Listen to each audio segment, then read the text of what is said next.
ایک ساس نے یہ دیکھنے کے لیے کہ اس کے 3 دامادوں میں سے کون سب سے اچھا ہے، وہ پہلے دن سب سے بڑے داماد کو اپنے ساتھ نہر پر لے گئی اور خود نہر میں چھلانگ لگا دی۔ بڑے داماد نے فوراً نہر میں چھلانگ لگائی اور ساس کو بچا کے باہر لے آیا۔ ساس نے خوش ہو کر اسے نئی ٹوٹا کرولا انعام دی۔ دوسرے دن ساس نے اپنے منجلے داماد کو ساتھ لیا اور نہر پر لے گئی۔ وہاں پھر اس نے خود کو نہر میں گرا لیا۔ اس منجلے داماد نے کچھ سوچا اور پھر نہر میں چھلانگ لگا کر ساس کو بچا کے باہر لے آیا۔ ساس نے اسے انعام میں موٹر سائیکل دی۔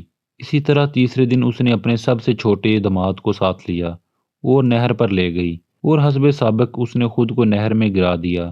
اس داماد نے سوچا سب سے بڑے کو اس نے ٹوٹا کرولا دی، منجلے کو موٹر سائیکل دی تو ضرور مجھے یہ سائیکل دے گی۔ چنانچہ اس نے ساس کو ڈوبنے دیا، وہ مر گئی اور یہ گھر آ گیا۔ اگلے دن صبح وہ اٹھا تو کیا دیکھا، اس کے صحن میں نئی مرسڈیز کار کھڑی تھی۔